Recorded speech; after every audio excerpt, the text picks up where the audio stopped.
Okay, I think we're all ready. 3, 2, 1. Man. Hey guys, hear about Santa? Santa. Eddie, we're recording right now. You know that, right? Yeah, apparently Santa's been taken hostage by a rogue Santa robot at the North Pole. That's terrible. Santa Claus, huh? Hitting the eggnog a little early, Eddie. I know it sounds crazy, but that's what I hear.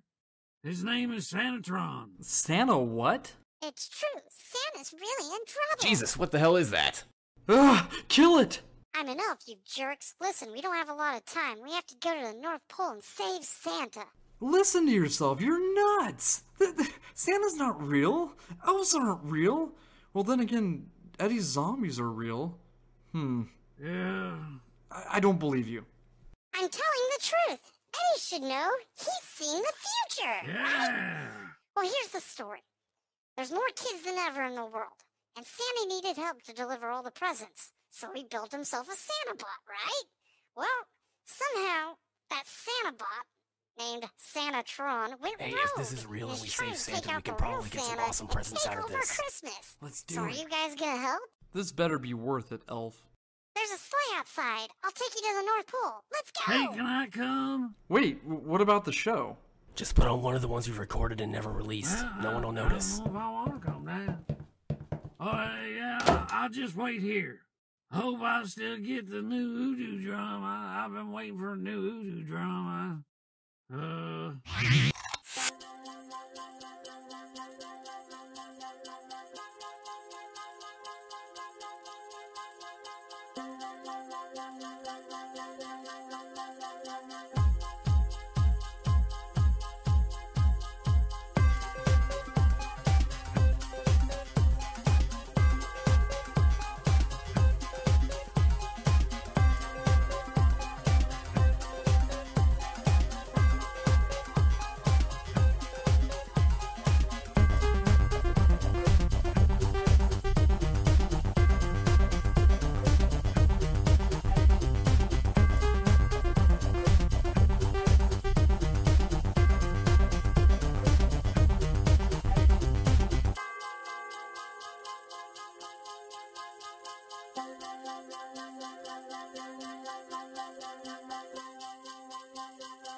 Welcome to another episode of Technical Earth Syndicate, where we inspire, inform, and entertain you. I'm Michael Buffington. I'm Chris Stewart.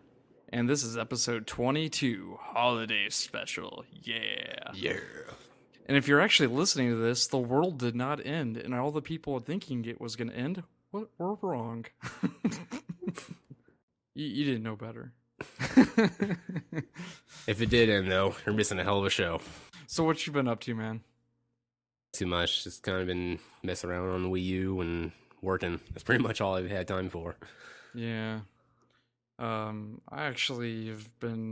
haven't been playing the Wii U as much as I've been wanting to. I've been kind of focusing on some other stuff, but I did get an iPhone 5. Both my wife and I both got them, so. Yeah, my wife just got one this week, too. She's loving Yeah. it. Because she just upgraded from the iPhone 3G that she had for like 3-4 years, so she's pretty excited about it.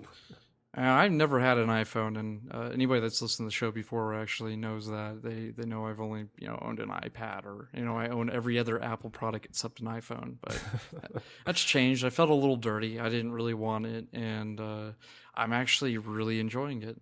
It's You've fast. never really had a smartphone before, though, have you? I've had Android, Yeah. so and. Back on our Android episode of Josh, I told you guys that it kind of left a bad taste in my mouth because the software was screwy at the time or something. I don't know. Yeah, but Android would still kind of pretty much just came out, so it's still working through whatever little bugs it had. It was like a year or so old, I think. But Yeah. But yeah, I'm liking it, and it's cool because I don't really have to rebuy any of my apps. Yeah, most of nice. them, most of them I bought on the iPad are actually on the phone. So, all right, on the overview of the show, we're going to be talking about Valve updates of Steam. Of Another what they've Valve been show. adding. It's a little bit of a Valve show, but on Topic Attack, we're actually going to be mostly talking about the past year on Technical Earth Syndicate podcast. So make sure you stay tuned for that. On Alan's Tech Corner, we're going to be talking about human augmentation. So that's going to be a nice little discussion about that. And as everybody's known that's listening to the show, we do a lot of things with augmentation, with robotic arms, everything. So it's going to be kind of a combination of everything we've learned this year. The singularity's coming. I'm excited. Yes. On TES News, we're going to be talking about game releases, devs working on new games, and also sci-fi movies. So stay tuned.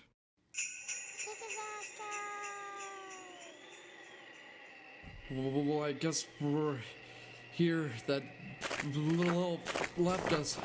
It's freezing. We should have brought goats.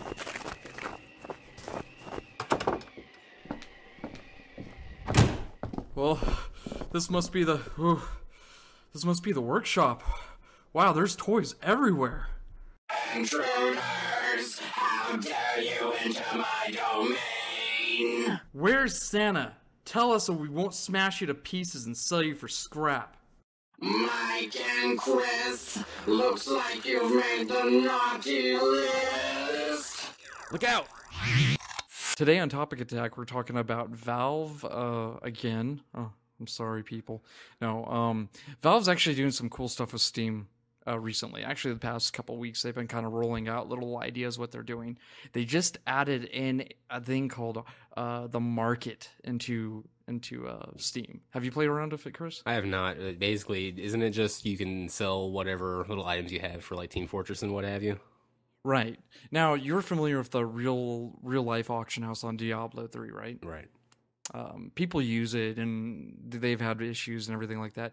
This is a designated auction house technically for, like, right now they have TF2 items and DOTA 2. Yeah, Dota 2. They have,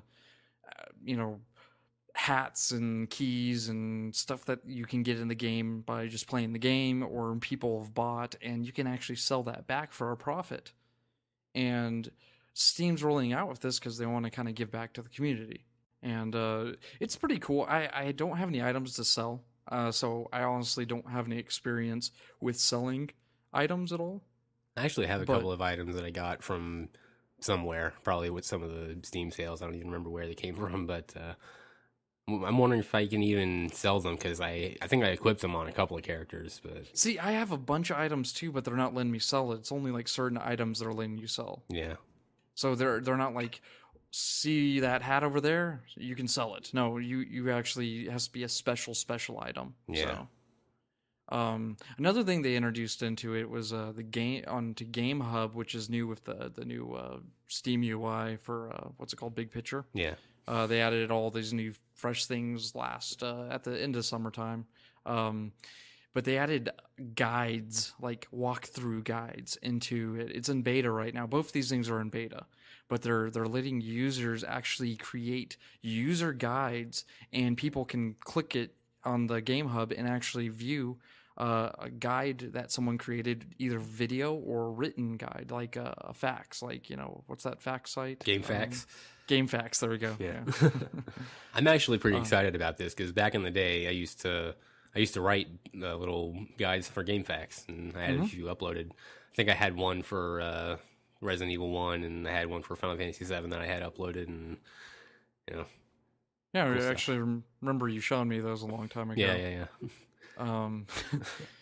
But it's pretty neat, and you can actually do video guides as well from YouTube, and people already do this, but it's just anybody that plays PC games on Steam realizes that you can bring up the overlay while you're playing a game instantly. Right. You have your buttons that set up to bring the overlay up, and you can check your Steam achievements, go on the forums, talk with your friends, everything like that. And adding a guide function, meaning also, Steam has a web browser in there, so you could have used that. But this is all in one. You can do everything from one little area, and you don't have to worry about it. Yeah. You click your game's hub, and you go to their guides, and you're like, oh, cool. There's a nice little walkthrough, and and I'm guessing they're going to be monitoring it, make sure that people aren't uploading like copyrighted guides and stuff like that. Right. So, but Valve's usually really good about managing, people's uploaded content, making sure there's not copyrighted stuff, and but it's going to be, it's just another addition to Steam, what they're trying to do, and they're trying to bring a lot more gamers into it that are possibly console gamers too, to have it easy. Everything you need is there, and that's awesome. Yeah. But enough about Steam. We're actually gonna, it was just kind of a little bit of a discussion we wanted to talk about with Steam, just a little headliner. But our main discussion that we want to talk about on Topic Attack is this past year on Technical Earth Syndicate. And since this is our last episode of the year, since 2013 is just around the corner, it's pretty awesome. Yep. We've been on the show since April 6th. Yeah, it's kind of crazy to think how much time's already passed since we started. April 6th is when we started. Chris and I recorded our first episode called An Apple a Day. And it was just kind of a test one. And Alan actually came to me. Those who don't know Alan, if you go through our older podcast, he was a co-host with us. He did pass away earlier this year. And it was a bad tragedy for us. It really was. But Alan was the core to the show, honestly. And I talked to him a long time ago about it. It was during Christmas last year, actually. We started talking. I was like, "What do you think about doing like a podcast?" And he said he was up for it. He was definitely down for it. And I was like, "Okay, well, let me finish school up and my classes, and maybe we can get it started." And so we did. And on that day we first recorded the first episode, it was just Chris and me actually doing it, because Alan was, I think he was camping at the time. Yeah. The episode for Apple Day was actually 20 minutes long, and it was just kind of like a test run of how we were going to do it. And it wasn't actually supposed to be the first episode, but we kind of did it. We were just like, okay, we'll go ahead and get this going. And I remember Alan's like, "Oh, we'll be on the next episode," and so we did. And man, I'm looking back at all the episodes that we did, and it was a rough start. We honestly had no idea how to run a podcast, and I guess today I can say that I don't really do the best job at running the podcast myself. Sometimes, like, I feel like I could do a little bit more, and that's what we grew on each day that we recorded. It's kind of good thinking that way, though, because if you get in the mindset of, well, no, we're pretty much awesome, you don't really need to improve at all, then you get stuck, and then you don't grow, you don't improve at all. So it's good that you kind of keep yourself grounded, like, we could always do better. Right. So Here we are, today now, doing really good for ourselves on the podcast. I think we have a good format, and back when I look back at our early formats, it was crazy. It was just like jumbled up, Yeah. And it was three guys just rambling on about stuff, that's a podcast, but it was kind of like I wanted to format it different, so I did. Yeah, we didn't really have any kind of structure at first. Alan wanted his own segment, and I was like, yeah, definitely, we can probably do like a little segment. And he wanted to call it Alan's Tech Corner. We actually started that in episode 6 on the episode Microtransaction That. Before that, we had like, we're just talking, talking for 30, 40 minutes, Yeah. And we're just coming out with game releases, technology. Since we wanted to be more of a technology podcast / gaming. We try to do as much technology as possible, but as time goes on, you actually see that there's not much technology that gets released within a month and recording 4 episodes. Yeah. So we ended up talking about games a lot more. And and back then we were doing an episode each week, so oh yeah. Each week. Now on Microtransaction That, Alan started out his Alan's Tech Corner, and then any new listeners, please go back and listen to him. Alan was such a bright person. He coordinated everything. He actually started talking about the light-powered bionic eye to restore sight. Do you remember that episode, Chris? Yeah. It was really fun, and it was before we actually put in like little sounds and music and little segments. But we talked about all that kind of stuff, and Alan wanted to bring to the table stuff that people would want to listen to with technology and improvements in health technology and stuff like that, and he did. you know? Yeah. Yeah, I know there's one episode where you talked about the sonic screwdriver for Doctor Who, and because we didn't have much to go on that week, and it was actually before I started watching Doctor Who, because I was like, oh man, the sonic screwdriver, that sounds kind of dumb. But Alan was all about it. So, but yeah, each episode we progressed. Now Alan was only in 11 podcasts out of 13 before he passed away. And the one episode that we did, I thought was the funniest, because Chris and I completely screwed up his tech corner. It was A Half Glass of Life, episode 8. And we ran the show because Alan got sick that day, I believe. I think he just had a bad cold, so he decided to say, well, you guys just run the tech corner and, I'll critique it later and make fun of you. I was like, okay. Sure enough, we did a horrible job at it. Oh, man. We were trying out different ideas with segments, remember Game Nostalgia corner or whatever, and I did like Apple Corner and all this other crap. I don't think we've done a Nostalgia Corner since then. No. It's just because I was trying out different ideas and trying to get a foundation, and we progressed, and after episode 8, we actually wanted to do a big E3 special for episode 9, and that was like our first hour-long episode. It was pretty cool. Yeah. We talked about everything that came out for E3, and that was with our fascination with the Wii U, actually. That's where we kind of got started with the Wii U. We were like, oh man, the Wii U is looking really good. Yeah, and then you guys did your little side episode with just focusing on the Wii U. Unfortunately, I wasn't able to be a part of that one. I don't even remember where I was at the time. All right, and our YouTube actually was pretty cool because Alan actually made this little video he took from snippets of the E3 conference and put it together, and we talked about it while it was playing. It was kind of really cool. Yeah, the comments were blowing up on that video. Like, even several months after it came out, it was still kind of discussion going on, so I thought it was cool. Yeah, we progressed, and Alan just kept on going with this awesome tech corner stuff. Every episode I learned something new, and I had nothing to say about it sometimes. Like, I was just blown away about what he did. He talked about quantum computing quite a bit. Yeah, a lot of that stuff was kind of over both of our heads, I think, so we didn't really have too much to add to it, but... Oh, man.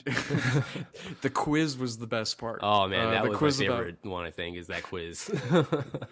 We always talked about doing a quiz again, but he made us look really, really, I'm going to say, we looked dumb.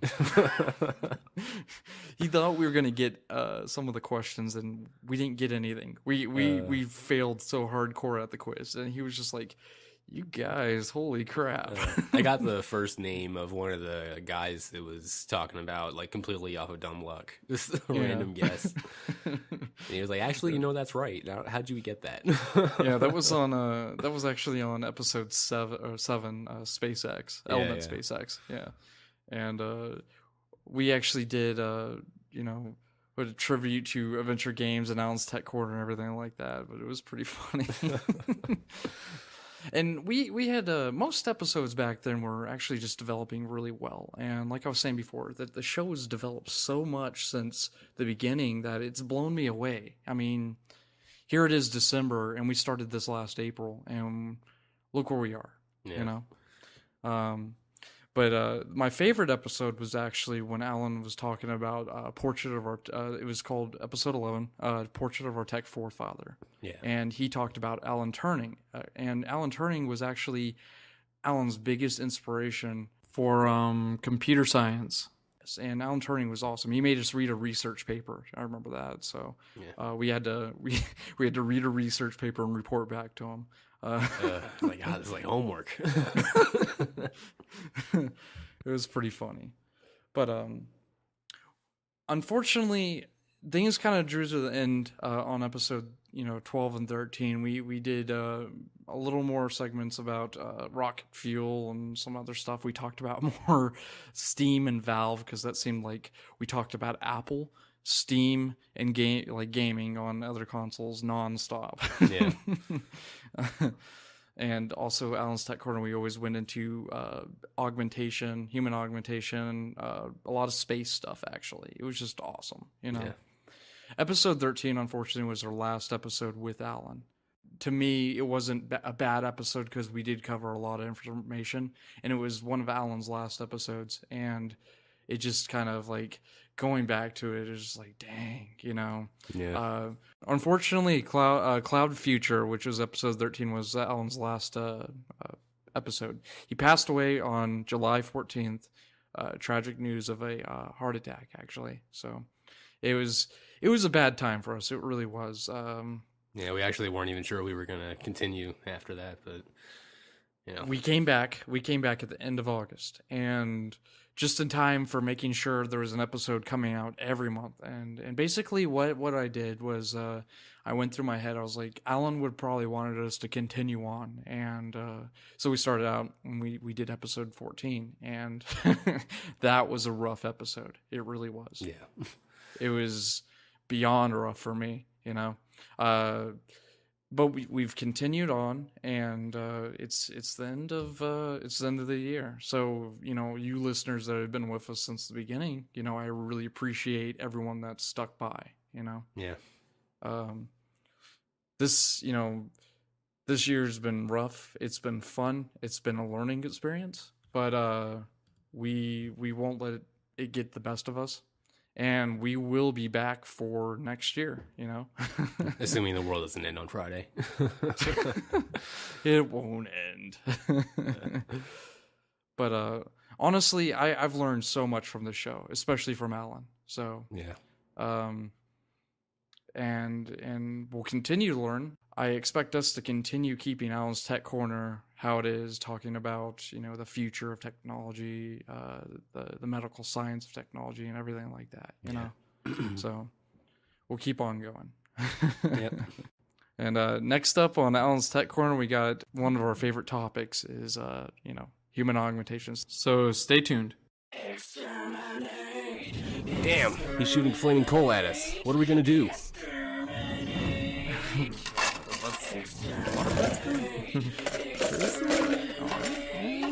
Lighter. All right. We fight fire with fire. Is that a flamethrower?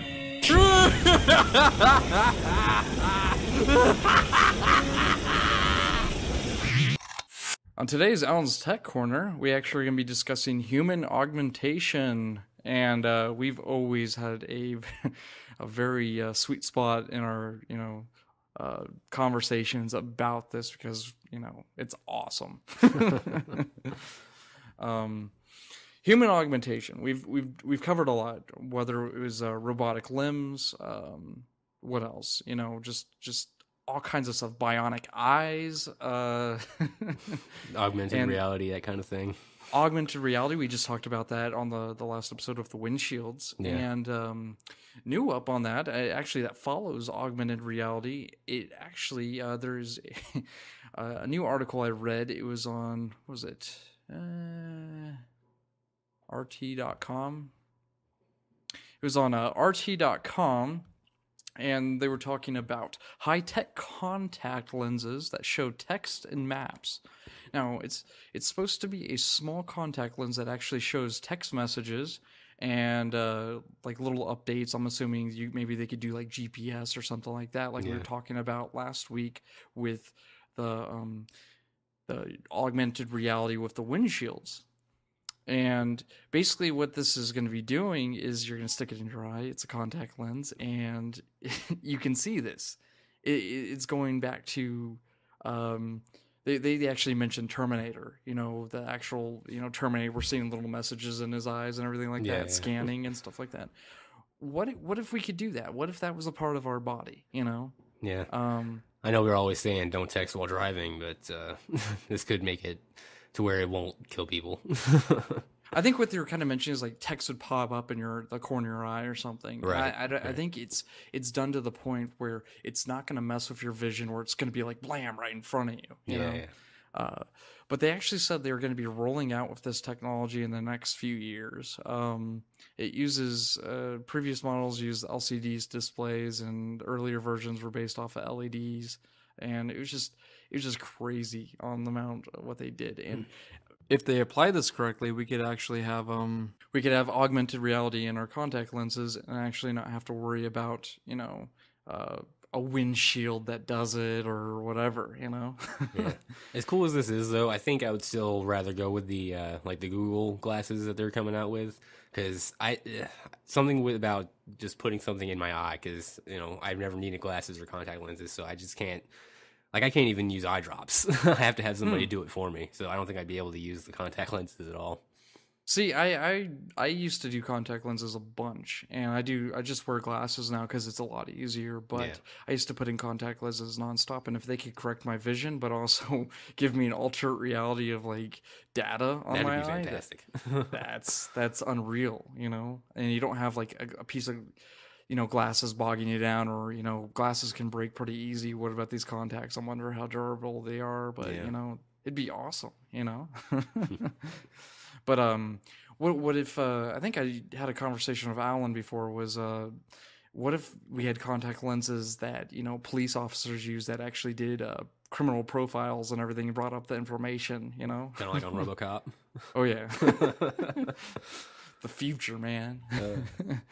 Now I got another story about, now this is dipping into an actual augmented, for paraplegic people that can't use arm movements or whatever.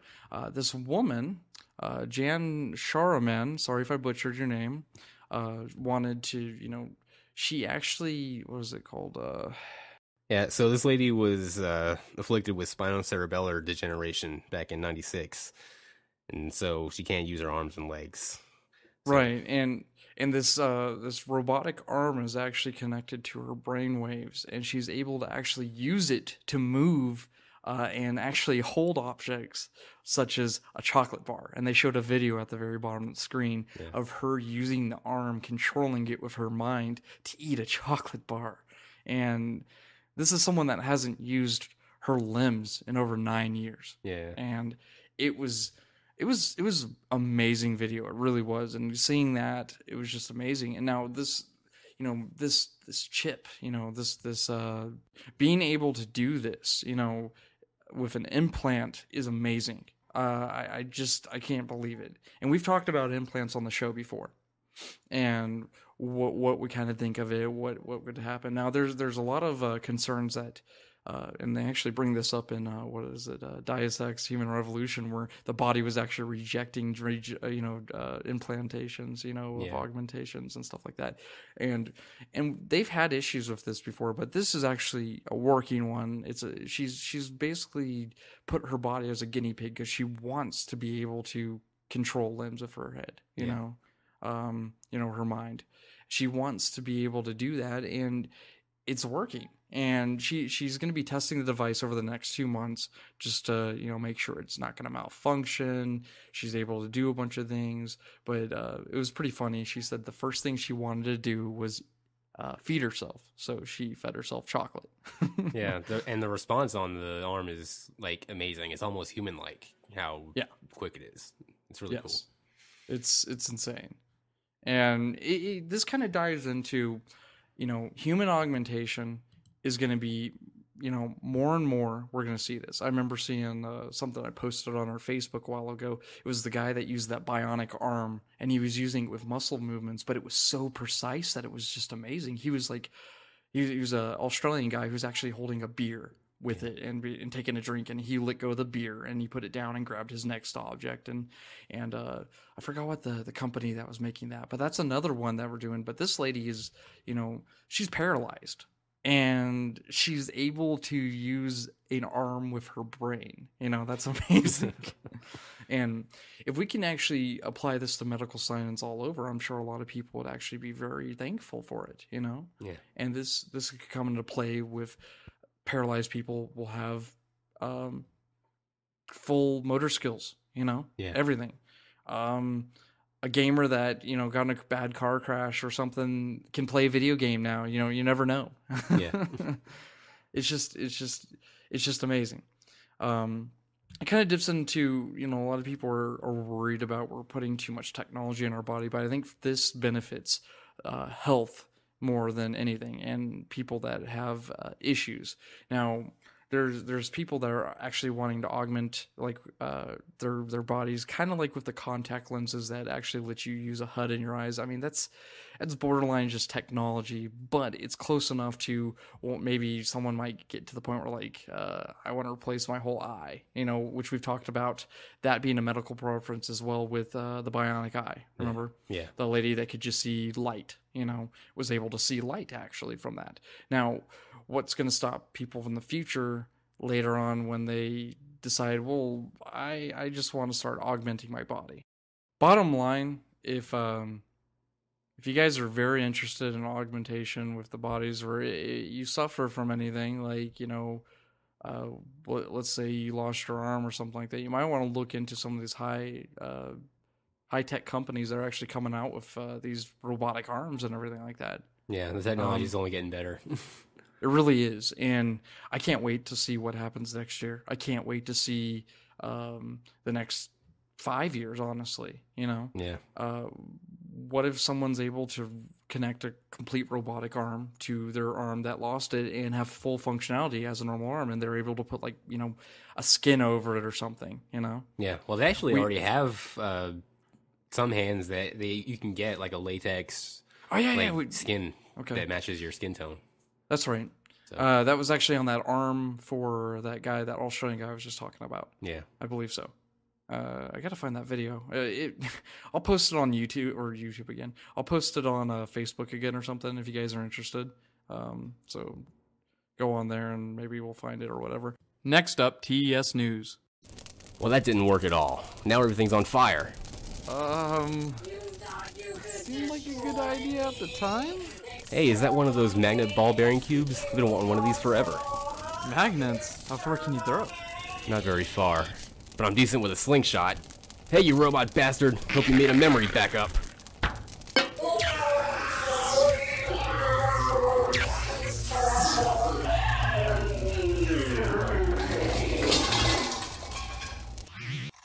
On TES News today, we have a special announcement. Star Wars Old Republic is going to be coming out with a new expansion. It's the first digital expansion coming to it, and it's going to be coming out in spring 2013. It's has the title Rise of the Hutt Cartel. That should be interesting. Yeah.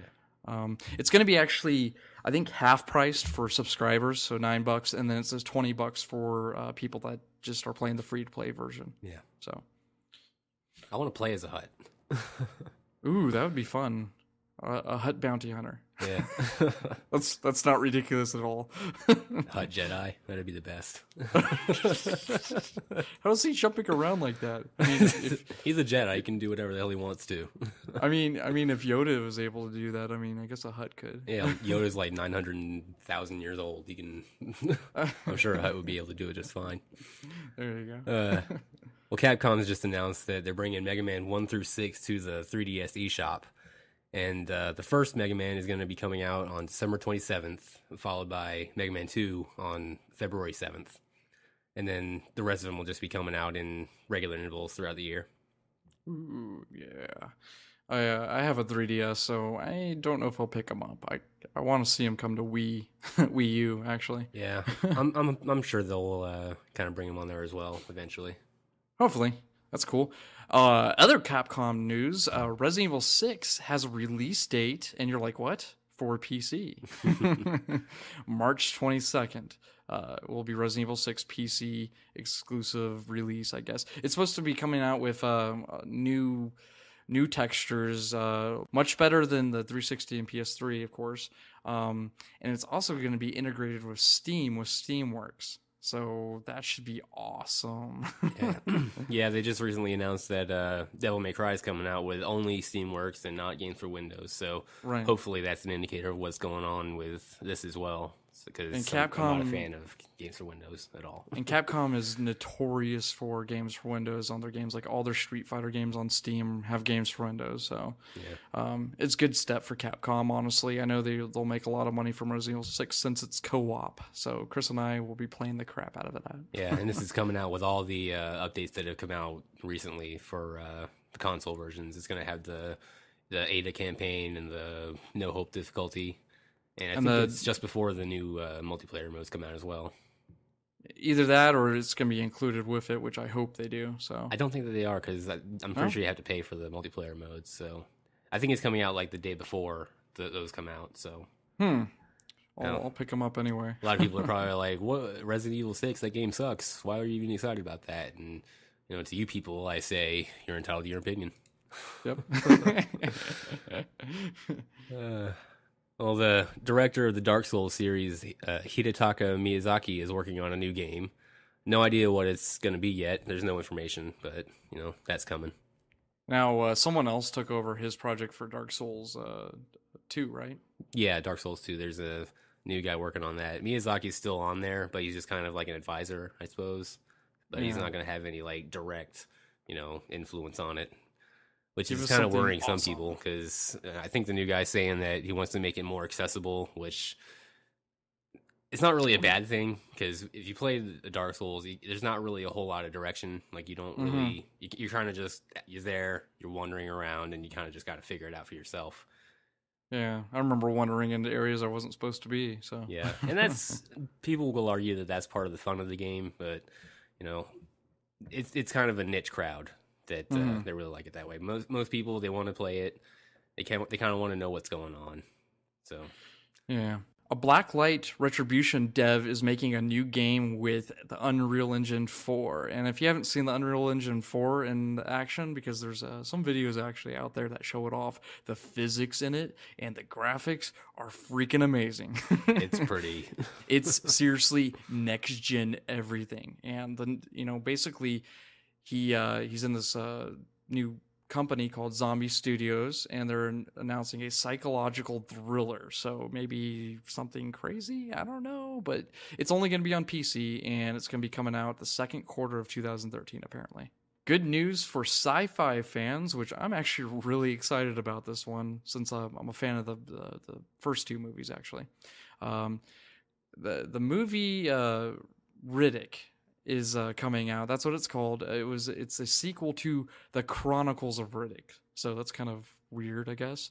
But Vin Diesel's still in it, and he's Riddick, and it's going to be telling the story more so. And there was actually a game based off of Riddick. It was called Riddick's Escape from Butcher Block or something like that. Or was it Escape from Butcher Bay or something? Butcher Bay, yeah. It came out on Xbox a long time ago, and then they released it on PC. Yeah, the Assault on Dark Athena.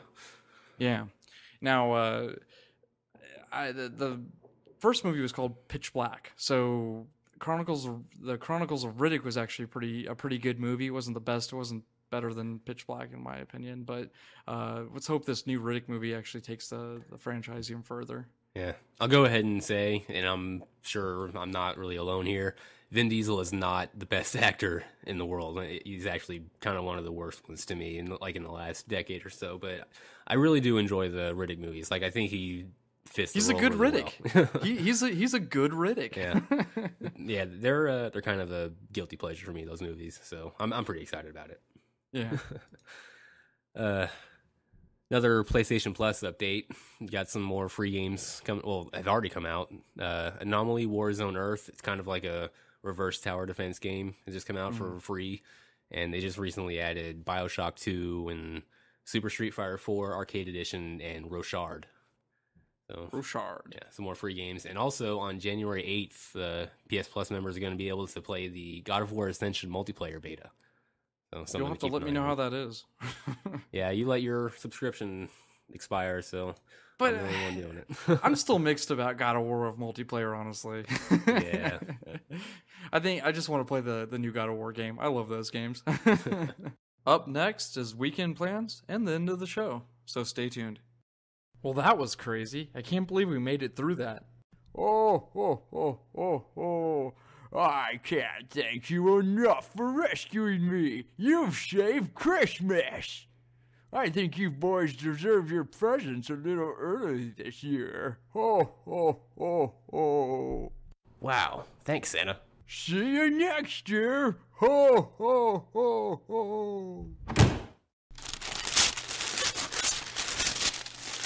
Whoa! I got a sonic screwdriver. Best Christmas ever. What'd you get, Chris?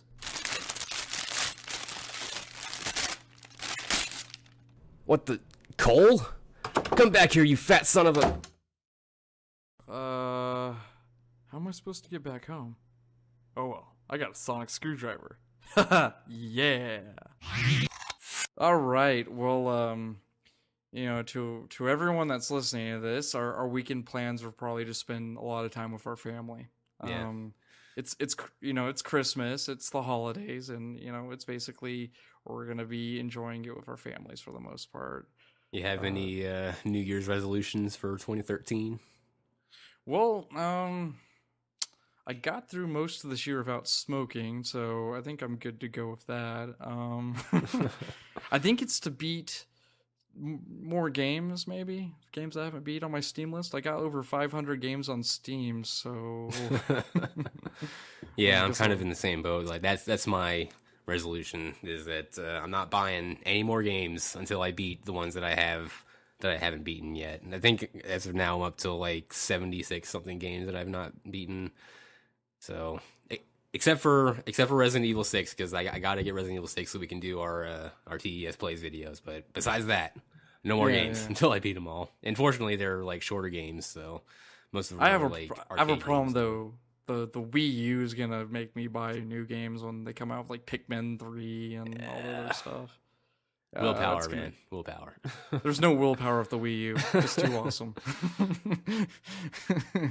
But basically, yeah. I guess the biggest New Year's resolution for me will be to make this show better next year, even more so. Yeah. We're going to add all kinds of new stuff, and this is our last show of the year, as I said at the beginning, and this is awesome. Or it could be the last show of the ever for all you believers that the world's gonna end. All right.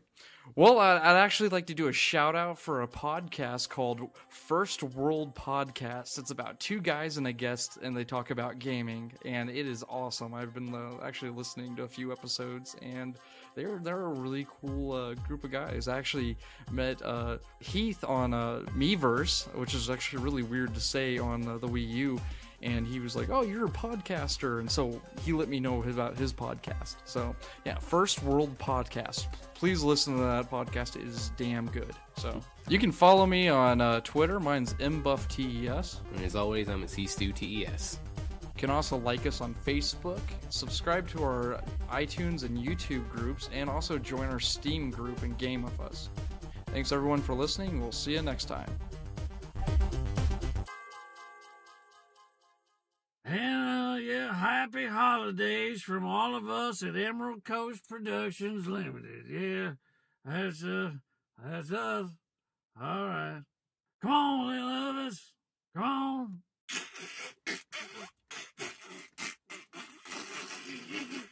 on.